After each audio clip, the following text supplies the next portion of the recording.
Beverly Hills Cop, directed by Martin Brest, who made a string of very successful movies throughout the 80s and 90s, including this, Midnight Run, Scent of a Woman, and ended up falling off the face of the earth after directing Geely with Ben Affleck and Jennifer Lopez, sadly. This was the movie that launched Eddie Murphy into superstardom. It was the first of 7 consecutive films starring Eddie Murphy that opened #1 at the box office. This movie went on to make a ton of money, and the soundtrack for the film is synonymous with 80s soundtracks everywhere, I think. So Martin Scorsese was actually offered the chance to direct this film. He ended up turning it down, but I honestly don't know in this case if he would have done a better job than Martin Brest.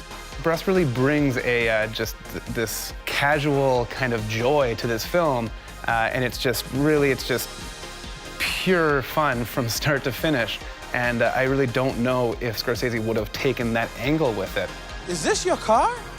Oh, no, in Beverly Hills, we just take whichever car's closest.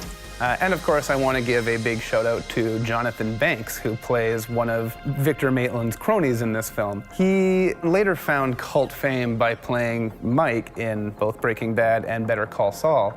This is obviously a much earlier performance by him while he was kind of just a struggling actor.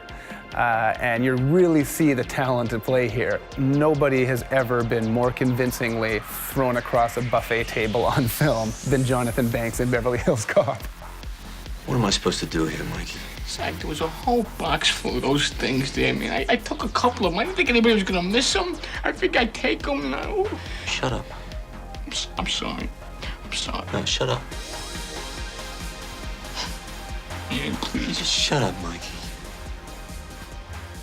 Eddie Murphy has been a noted straight edge throughout all of his career. He wouldn't even drink coffee because he considered caffeine a drug. And there was one day of shooting, it was a very, very long day, and he was incredibly tired, and he was having trouble just getting through the scene. So somebody suggested that he have a cup of coffee, and just goes on this rambling Supercop speech that if you look just to your right of him, you'll see John Ashton totally losing it and cracking up during the scene and burying his face in his hands, which I'm so glad that they actually left that in because it makes the scene so brilliant. Anyway, these guys waited outside, and the only reason that they came in was because they saw 2 suspicious-looking gentlemen with bulges in their jackets going into the place.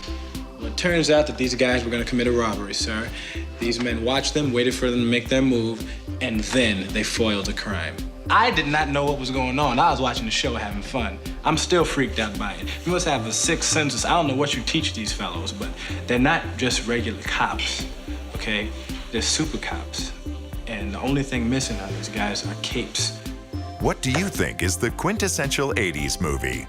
Let us know in the comments. Subscribe to our YouTube channel for more from Hollywood Suite.